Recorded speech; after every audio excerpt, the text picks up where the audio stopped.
በጎንደር በሁለት ግንባሮች በተቀሰቀሰው ውጊያ የፋኖ ኃይሎች ድል መቀዳጀታቸውን አስታውቀዋል። የፋኖ ኃይሎች በካምፕ ላይ በፈጸሙት ጥቃት የብልጽግናው ሰራዊት ከፍተኛ ኪሳራ ማስተናገዱ ሲገለጽ፣ ወዲህ ደግሞ በራስ ጋይንት አውራጃ የፋኖ መሪው መስዋዕት የከፈለበት የፊት ለፊት አውደ ውጊያ መደረጉ ተሰምተዋል። አመራሩም ወደ ፋኖ ካምፕ መግባታቸው ተረጋግጧል። በቀዳሚነት የሚደመጥ ዜናችን ነው። የፋኖ መሪው ወቅታዊ መልእክት አስተላልፏል። ተመሳሳይ ዓላማ ይዘን ተለያይተን የምንገዳደልበት ቀን አብቅቷል የሚለው የግዙፉ ኮር የፋኖ መሪው ሙሉ መልእክት በዜናችን ተካቷል። በመቀጠልም ህወሓት በወልቃይት ግንባር በከፈተው ውጊያ የደረሰው ሰዋዊ ቁሳዊና ወታደራዊ ኪሳራ ከስፍራው የተረጋገጠ መረጃ ይዘናል። በዚሁ ዜናችን አሁናዊ የሰራዊት እንቅስቃሴና የወታደራዊ ስምሪት ሁኔታም ተካቷል። የብልጽግናው ሰራዊት ከግዳጅ ቀጠና እየጠፋ ወደ ፋኖ ካምፕ መቀላቀሉን በቀጠለበት በዚህ ወቅት በ24 ሰዓት 2 ደርዘን የተጠጋ ወታደር ጠፍቶ ማደሩ ተሰምተዋል። ዝርዝሩ ሰዓቱን ጠብቆ ይደመጣል። ትራምፕ የታቀደውን ጥቃት ማስቆማቸውን ገልጸዋል። ይህንን ያደረግኩት ኢራን ሆርሙዝን ልትከፍት በመሆኗ ነው ሲሉ አክለዋል። ዝርዝሩን ከውጭ በያዝነው መሰናዷችን ታገኙታላችሁ። ሰላም ጤና ስጥልን። በዓለም ዙሪያ የምትገኙ የጣና ሳተላይት ቴሌቪዥን ተከታታዮች ለሐምሌ 26 ያዘጋጀናቸው ወቅታዊና ያልተሰሙ መረጃዎች ከዚህ ሰዓት ጀምረው ወደ እናንተ ይቀርባሉ። አብራችሁን ቆዩ።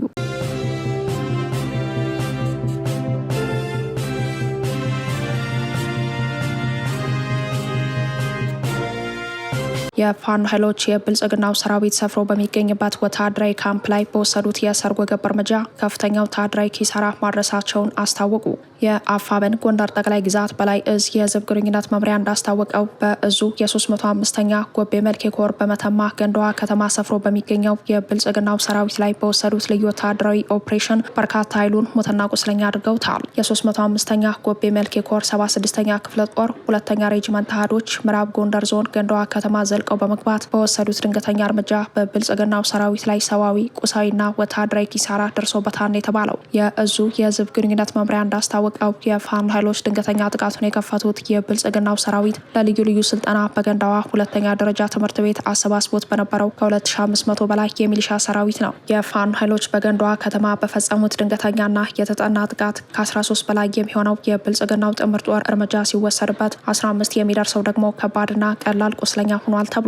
ከዚህ በተጨማሪም 6 ክላሽንኮቭ የተማረከ ሲሆን ከ600 በላይ ተተኳሽም በፋኖ ኃይሎች እጅ መግባቱ ተገልጿል።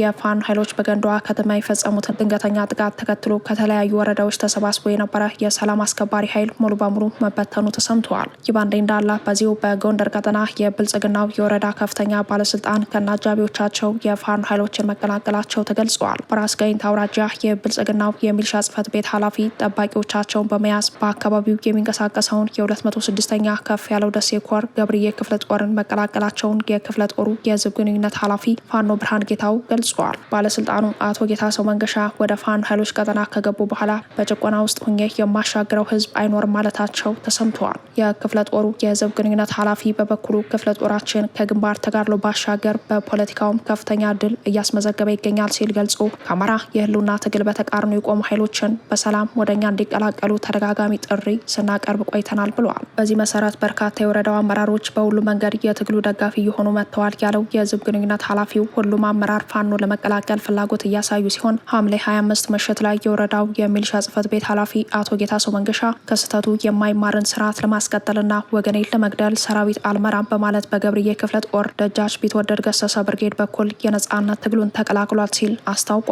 አቶ ጌታሰው በስርዓት ውስጥ በነበረው ቆይታ በቆራጥነትና በጀግንነት መሪ ተብሎ በክልል ደረጃ ተሸላሚ አመራር የነበረ ነው ያለው የህዝብ ግንኙነት ኃላፊው አመራርነቴ ህዝብን ለማገልገል ነበር እንጂ በአማራ ላይ የመከራ ቀንበር ለመጫን አልነበረም ሲል የስርዓቱን ጨቋኝነትና ጸረ አማራነት አጋልጧል ብለዋል። የፋኖ ኃይሎችን የተቀላቀሉት አቶ ጌታሰው በበኩላቸው በራስ ጋይንት በርካታ ንጹሃን ወጣቶች በግፍ እየተገደሉ መሆናቸውን ገልጸው በየወረዳው በህገወጥ መንገድ የመኖሪያ ቦታ እየተቀበለና የሚሊሻ መሳሪያ እየሸጠ ሀገር በማፍረስ ላይ የተሰማራው የስርዓቱ ስልጣን ጠባቂ ሰራዊትና አመራሮቹ አሁን ላይ ህዝብ እያሰቃዩ እንደሚገኙ በመጥቀስ እኔም በኃላፊነት ላይ ሁኜ ወጣቱን ከማስጨረስና የታሪክ ተወቃሽ ከመሆን ለመዳን ወደ ፋኖ ትግል ተቀላቅያለሁ ብለዋል። ባለስልጣኑ አቶ ጌታሰው አክለውም ስለ ስርዓቱ አስከፊነትና በቀጣይ የብልጽግና መዋቅር እንዴት መመታት እንዳለበት አውቀዋለሁ። ባለኝ የተሟላ መረጃ ተመርኩዤ ከፋኖ ኃይሎች ጋር በመሆን መዋቅሩን ለማፍረስ እሰራለሁ ሲሉ ቃል ገብተዋል።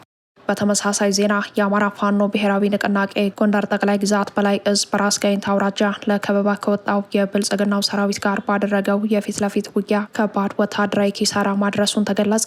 ከወረዳው ዋና ከተማ ንፋስ መውጫና ሳሊ ጎብጎብ ተነስቶ ከገባው የብልጽግናው ሰራዊት ጋር በተደረገው እልህ አስጨራሽ ትንቅንቅ በርካታ ቁጥር ያለው የአገዛዙን ሰራዊት ሞትና ቁስለኛ አድርገው መስዋዕትነት የከፈሉ የፋኖ መሪዎች ስለመኖራቸውም ተገልጿል። በጋይንት አውራጃ ልዩ ስሟ አፋፍ መንደር በተባለች ስፍራ ለከበባ የገባው የብልጽግናው ሰራዊት በከባድ መሳሪያ የታገዘ ውጊያ ቢከፍትም በተወሰደበት የአጸፋ እርምጃ ከፍተኛ የሆነ ወታደራዊ ኪሳራ ደርሶበታል ያሉት የጣና ሳተላይት ቴሌቪዥን የግንባር መረጃዎች ለሰዓታት ከዘለቀው የጨበጣ ውጊያ በኋላ የተራራው ራስ ጉና ክፍለ ጦር ዋና አዛዥ ፋኖ ተመስገን አብርሃምን ጨምሮ ሌሎች የፋኖ አባላት መስዋዕትነት ከፍለው በአራት አቅጣጫ የተደረገውን ከበባ መስበር እንደተቻለ ተገልጸዋል። ከበባውን ለመስበር በቦምብ ውርወራና በጨበጣ የታገዘ ወደ ውጊያ ቁጥሩ በውል ያልታወቀ የብልጽግናው ጥምር ጦር ሞትና ቁስለኛ መሆኑ ተሰምተዋል።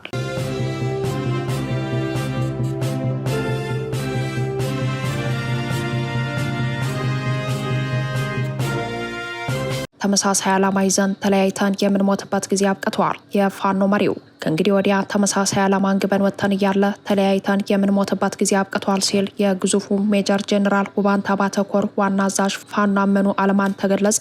የአንድነት ቤታችንን ለሁሉም እንዲበቃ አድርገን ሰርተነዋል፣ ሰፊም ጠንካራም ነው ሲል መልእክቱን የሚጀምረው ፋኖ አመኑ አፋብን ጎንደር ጠቅላይ ግዛት በላይ ዘለቀ እዝ አቀበቱን ወጥቶ ቁልቁለቱን ወርዶ ወንዙን ተሻግሮ ሜዳውን አቋርጦ ከብዙ ውጣ ውረድ በኋላ የአንድነት ቤታችንን ሰርተን ካጠናቀቅን የተወሰኑ ቀናት አስቆጥረናል።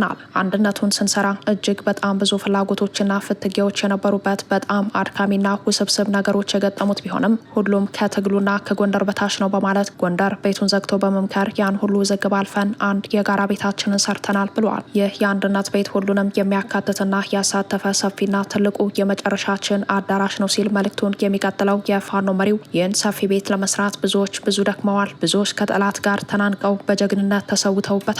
የአንድነት ቤታችንን ለመስራት ትልቅ ሀሳብና ጠንካራ ስነልቦና ይዘው ቤታችንን ለመስራት ሲጓዙ የነበሩ ውድና አይተኪ አርበኞች ቀና ሀሳብ እንዳያዙ ለአንድነቱ ሲሉ ወደ አንድነቱ እየከተሙ እያለ በጠላት ከበባ መስዋዕትነት ከፍለዋል። እነዚህ ሰማዕት የሆኑ አርበኞች ለአንድነቱ አሁን እኛ ለጨረስነው ቤት መሰረት የጣሉ የትግል ጓዶቻችን ናቸው። ወንድሞቻችን መስዋዕትነት የከፈሉበትን ይህንን አንድነት በማይንቀሳቀስ ጥልቅ በሆነ ሀሳብ አካታች አድርገን ቅሬታዎችን በንግግር ፍላጎቶችን በገደብ አጠቃላይ ሁሉንም ነገር ተማምነን የቤታችንን ቀዳዳዎች ደፍነን እስከ መጨረሻው የሚሆነንን የጋራ ቤት ሰርተን ጨርሰናል ሲል ገልጸዋል። እኔም በዚህ አንድነት ላይ የድላችንም ውጤት የሽንፈታችንም ምክንያት አንድነት እንደሆነ በማሰብ የበኩሌን ተወጥቻለሁ ያለው ፋኖ አመኑ በሰራነው አንድነትም እጅግ ደስተኛ ነኝ ብለዋል። ይህንን የአንድነት ቤት ለመስራት እጅግ ከሚፈልጉት ሰዎች መካከል ነበሩ። እኔም ለዚህ አንድነት የበኩሌን የተወጣው ሲሆን አንድነቱ አልቆና ተጠናቆ ሳየው ቦታው ላይ የነበረው የአመራሩ ፍቅር፣ የሰራዊቱ ደስታ እጅግ የሚገርም ነበር። እኔም ደስታዬ ወደር አልነበረውም ያለው ፋኖ አመኑ አለማንተ ከእንግዲህ በጎንደር ጠቅላይ ግዛት በላይ እዝ ውስጥ ተመሳሳይ ዓላማ ይዘን ተለያይተን የምንሞትበት ጊዜ አልቋል ሲል ገልጸዋል። ትልቁንና አካታች የሆነውን ቤት ስለሰራን ሁሉን አቀፍ ትንንሽ ችግር ቢኖር እንኳን በሰፊው ቤታችን ውስጥ ሆነን የምንፈታው ሆኖ ቀደም ሲል እሳትና ገለባ በመሆን ሲያቀጣጥሉ የነበሩ ጸረ አንድነትና ጸረ ጎንደሬዎች እጃቸውን አስገብተው የሚፈተፍቱበት ጊዜ አልቋል። በመሆኑም ሁላችንም የምንቆስለው፣ የምንደማው፣ የምንሞተው፣ ዋጋ የምንከፍለው ትግሉ የህልውና ትግል እንደሆነ ተረድተን ስለሆነ አሁንም ልክ እንደ ትግሉ አንድነታችንም ቀይ መስመር መሆኑን ተረድተን ተሰባስበን በቅን ልቦና በጸና አቋም ከነበርንበት ውስብስብና ከመጠላለፍ ችግር ወጥተን ለህሊናችን ዳኛ እኛው ራሳችን ሆነን ይህንን ስርዓት የምናስወግድበት ጊዜ ላይ መገኘት መቻል አለብን። በየደረጃው ለሚገኙ አመራሮች የማሳሰቢያ መልእክት ያስተላለፈው ፋኖ አመኑ ሁሉም የእዝም የኮርም የክፍለ ጦርም እንዲሁም የብርጌድና ሌሎችም አመራሮች እንዲሁም የሰራዊት አባላት ከጋራ የአንድነት ቤታችን የሚወጡትን መመሪያዎች በመተግበር የሁላችንም እንደሆነ በማሰብ የጋራ ስምምነት ላይ ደርሰን ወደፊት እንድንጓዝ አደራ ላለሁ ሲል ገልጸዋል።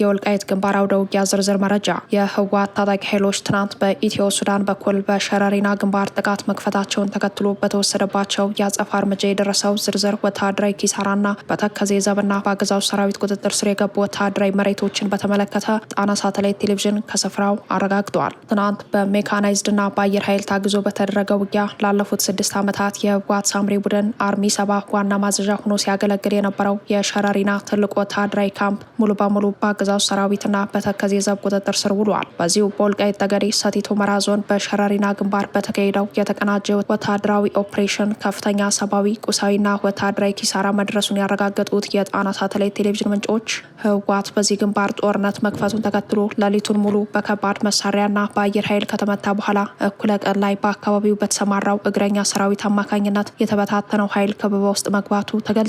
በዚህም የህወሓት ሳምሪ ቡድን በማይካድራ ከ2000 በላይ አማራዎችን በግፍ ገድሎ ከወጣ በኋላ ዋና ማዘዣ ሲጠቀምበት የነበረው የሸረሪና ካምፕ አሁን ሙሉ በሙሉ በአገዛዙ ሰራዊትና በተከዜ ዘብ ኃይሎች ቁጥጥር ስር ገብተዋል። ህወሓት ከመቀሌ የክተት አዋጅ ካወጀ በኋላ ተጨማሪ ኃይል ከአሻባ ከግዴባና ከዛና ለማስገባት ሙከራ አድርጎ እንደነበር የገለጹት ምንጮቻችን ይህ ወታደራዊ ስምሪትም ሙሉ በሙሉ መክሸፉ ተገልጿል። በሸረሪና ግንባር በተደረገ ውጊያ በህወሓት ኃይሎች የደረሰው አጠቃላይ ወታደራዊ ኪሳራም በዝርዝር የተገለጸ ሲሆን ከ700 በላይ ሰራዊቱ እርምጃ ሲወሰድበት በውጊያው ቆስለው በተከዜ ዘብ የተያዙ ከ170 በላይ ሰራዊት መኖራቸው ተረጋግጧል። ከዚህ በተጨማሪ ከ600 በላይ የሚሆን ቁስለኛ እግረኛ ሰራዊቱ ከመጠጋቱ በፊት ወደ ኋላ በተሽከርካሪ ተጭኖ መውጣቱ ተሰምተዋል። በዚህ ግንባር የአርሚ 15 አንድ የሻለቃ አዛዥ የተማረከ ሲሆን ሌሎች 9 የሚደርሱ ከፍተኛና መካከለኛ አመራሮችን በምርኮ ተይዘዋል ተብሏል። በተከዜ ዘብ የተማረኩት የህወሓት የሻለቃ አዛዥና ሌሎች ታጣቂዎች ወደ ባዕከር ወታደራዊ ካምፕ መወሰዳቸው ተሰምተዋል። ከዚህ በተጨማሪም በአውደ ውጊያ የተማረኩና የወደሙ የጦር መሳሪያዎችን በዝርዝር የተገለጹ ሲሆን 657 ክላሽኮቭ፣ 54 ብሬን፣ 9 ዲሽቃ፣ 6 አርፒጂ፣ 5 ስናይፐር፣ 3 ዙ 23 ከነተሽከርካሪው፣ 2 ኮርኔት፣ 5 የተለያዩ ይዘት ያላቸው ሞርተሮች፣ 1 የዲሽቃ ወሳገር፣ 8 የመገናኛ ሬዲዮ በምርኮ ተይዘዋል ተብሏል። በሌላ በኩል በውጊያው ሙሉ በሙሉ የወደሙ ተሽከርካሪዎችና ቁሳቁሶች መኖራቸው የተገለጸ ሲሆን 2 ኦራልና 2 ፓትሮል፣ 2 ጄኔሬተሮች፣ የውሃ መቅጃ ትራክተሮችና የሎጂስቲክ እቃዎች ሙሉ በሙሉ ጋይተዋል ተብሏል። በአሁኑ ሰዓት የሸረሪና ካምፕ በአገዛዙ ሰራዊትና በተከዜ ዘብ መያዙን ተከትሎ በሱዳን ጦር ተቆጣጥሯቸው በሚገኙ አጎራባች የኢትዮጵያ ድንበር አካባቢዎች ላይ ወታደራዊ እንቅስቃሴ እየተደረገ መሆኑ ተገልጿል።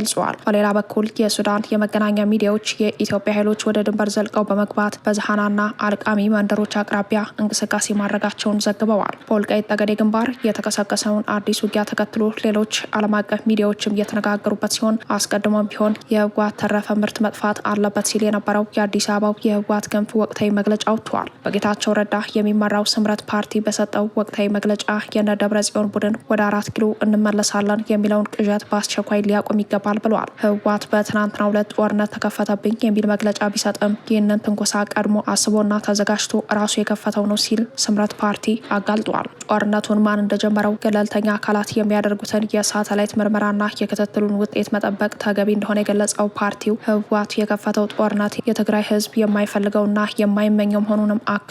ፓርቲው ባወጣው ወቅታዊ መግለጫ አሁን የተከፈተው ጦርነት በውጭ ኃይሎች ፍላጎትና እቅድ የሚመራ መሆኑንም ጠቅሶ በዚሁ የተልዕኮ ጦርነት የትግራይ ወጣት አላስፈላጊ መስዋዕትነት መክፈሉ የሚያሳዝን ነው ሲል አስታውቋል። ቡድኑ የፕሪቶሪያውን የሰላም ውል በመጣስና የጊዜያዊ አስተዳደሩን ስልጣን በኃይል ገልብጦ ህገወጥ አስተዳደር ከመሰረተ በኋላ ግዛታዊ አንድነት ማስከበር በሚል ሽፋን በውጭ ኃይሎች ተመክቶ አዲስ ጦርነት ደግሷል ሲል በቀድሞ ጓዶቹ ላይ ክስ መስርተዋል። ጦርነቱን ማን ጀመረው ለሚለው ምላሽ የሰጠው የፓርቲው መግለጫ ቀደም ሲል ሲካሄዱ የነበሩ የዛቻና የትምክህት መግለጫዎች የነ ደብረ ጽዮን ቡድን ለጦርነት የነበረውን ከፍተኛ ፍላጎት የሚያሳዩ በቂ ማስረጃዎች እንደሆኑ አመላክተዋል። የፓርቲው ኃላፊና የብልጽግናው ሊቀመንበር የምስራቅ አፍሪካ ጉዳዮች አማካሪ አቶ ጌታቸው ረዳ ለትግራይ ሰራዊት አመራሮችና አባላት ባስተላለፉት መልእክት አመራሮቹ የተሻለ ወታደራዊ እውቀት አላቸው ተብሎ ስለሚታመን ለህዝቡ የሚጠቅም የበሰለ ውሳኔ መወሰን እንደነበረባቸው ለወደፊትም ከህወሓት ትምክህት ወጣው ሀሳብ እንዲቀይሩ አስገንዝበዋል። ጌታቸው ረዳ የትግራይን ህዝብ አንድነት ለማበላሸትና በውጭ አካላት ተመክቶ የሚደረግ ፍከራ ህዝብን ወደ ከፋ አደጋ ከመክተት ውጪ የሚያመጣው ለውጥ የለም ሲሉ አክለዋል።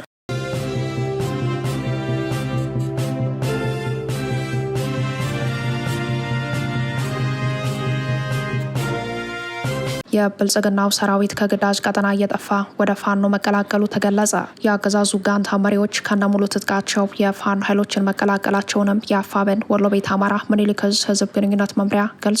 የሚዲያ ክፍሉ እንዳስታወቀው የቡድን መሳሪያ በመያዝ 2 የብልጽግናው ሰራዊት ጋንታ መሪዎች የምኒልክ ዕዝ 303ኛ ኮር አካል የሆነውን 81ኛ ውባንታ ባተ ክፍለ ጦር የፋኖ አባላትን ከነትጥቃቸው መቀላቀላቸውን የተነገረው የአፋብን ወሎ ቤት አማራ ምኒልክ ዕዝ ህዝብ ግንኙነት መምሪያ ለዝግጅት ክፍላችን ቴሌቪዥን በላከው መረጃ እንዳስታወቀው 10 አለቃ ሱሌማን ያለውና 10 አለቃ ኤልያስ መለሰ የተባሉ የአገዛዙ ጦር ጋንታ መሪዎች ከ12ኛ ክፍለ ጦር 3ኛ ሬጅመንት በመውጣት የፋኖ ኃይሎችን ተቀላቅለዋል። እጃቸው ለፋኖ የሰጡት የብልጽግናው አገዛዝ ወታደራዊ መሪዎች አገዛዙ 3 ዓመት ሙሉ ከፋኖ ጋር ባደረገው ውጊያ ሰራዊቱን ከማስጨረስ ባለፈ አንድ እርምጃ እንኳን ወደፊት መራመድ እንዳልቻለ ተናግረዋል። የስርዓቱ ወታደራዊ መሪዎች ሚዲያ ላይ በመውጣት ፋኖ እየተመታና እየተበተነ ነው የሚል ፕሮፓጋንዳ ቢነዙም እውነታው እየተበተነና እየተሸነፈ ያለው ፋኖ ሳይሆን የብልጽግናው ሰራዊት መሆኑን እጅ የሰጡ ጋንታ መሪዎች ለአፋብን ወሎ ቤት አማራ ምኒልክ ዕዝ ህዝብ ግንኙነት መምሪያ ገልጸዋል። ስርዓቱን ከርተው እጃቸውን ለፋኖ በመስጠት የአማራ ህዝብ የህልውና ትግልን የተቀላቀሉት ጋንታ መሪዎች በ81ኛ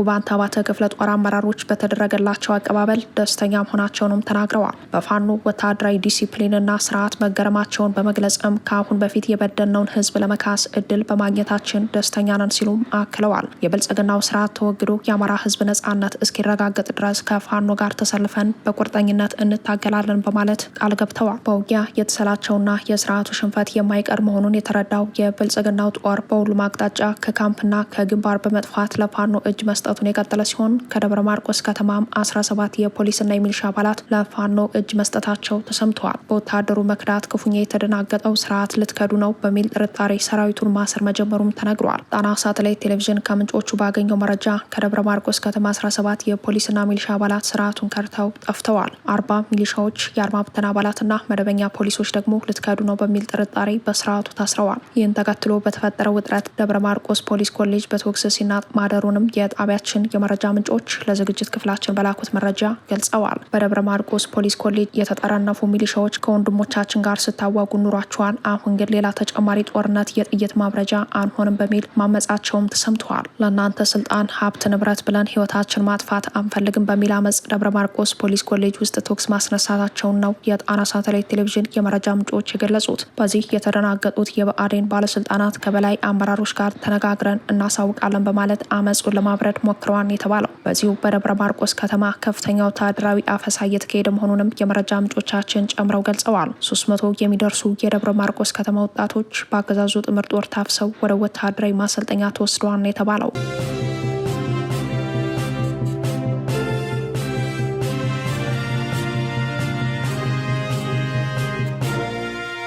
ጥቃቱን አስቆሚዋለሁ። ትራምፕ የአሜሪካ ፕሬዝዳንት ዶናልድ ትራምፕ ከኢራን ጋር በፍጥነት ስምምነት ሊደረስ የሚችልበት እድል በመኖሩ ኢራን ላይ የሚፈጸመውን ጥቃት ማስቆማቸውን አስታወቁ። ትራምፕ በትሩዝ ሶሻል የማህበራዊ ሚዲያ ገጻቸው ላይ ባሰፈሩት ጽሁፍ በፍጥነት ስምምነት ላይ መድረስ እንዲቻል ለትናንት ምሽት ቀጠሮ ተይዞለት የነበረው የጥቃት እርምጃው እንዲቋረጥ መወሰናቸውን አስታውቀዋል። እንደ ፕሬዝዳንቱ ገለጻ የሚደረሰው ስምምነት ሆርሙዝ ወሽመጥ ወዲያውኑ እንዲከፈት እንዲሁም ኢራን በዓለም ላይ የደቀነችው የኒውክሌር ስጋት እንዲቆም የሚያደርግ ነው ተብሏል። ትራምፕ በገለጻቸው እዚህ ውሳኔ ላይ የተደረሰው ከእስራኤል ጋር በመተባበር በተደረገው ጥረት መሆኑን ተናግረዋል። የዋይት ሀውሱ አለቃ ይህንን ውሳኔያቸውን ይፋ ያደረጉት የአሜሪካ መገናኛ ብዙኃን ዋሽንግተን በሳምንቱ መጨረሻ ኢራን ላይ አዲስና ከባድ ጥቃቶችን ለመፈጸም እንዳቀደች የሚገልጹ ዘገባዎችን ካወጡ በኋላ ነው። ትራምፕ እርምጃውን ከማሳወቃቸው አስቀድሞ ኢራን አሜሪካ ውጥረቱን እያባበሰች ነው የሚል ክስ ማቅረቧ ይታወሳል። ከዋሽንግተን ጋር የሚተባበር ማንኛውም የቀጠናው ሀገር በጦርነቱ ነበልባል ይዋጣል በማለት ማስጠንቀቅ ነበር። የአሜሪካው ፕሬዝዳንት ባጋሩት ወቅታዊ መልእክት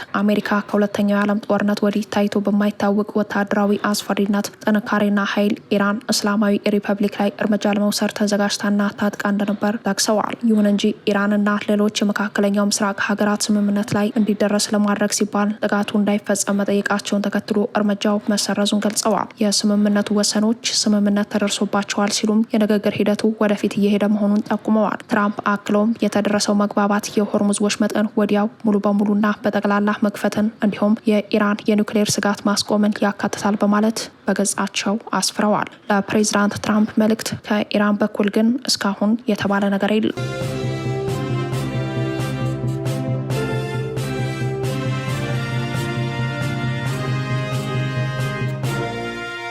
ከጣና ሳተላይት ቴሌቪዥን የዛሬ ዜናችን በዚህ ያበቃን። ሰብስክራይብ፣ ላይክ፣ ሼር በማድረግ የቻናላችን ቤተሰብ ይሁኑ። አብራችሁን ስለቆያችሁ እናመሰግናለን። ጤና ይስጥልን።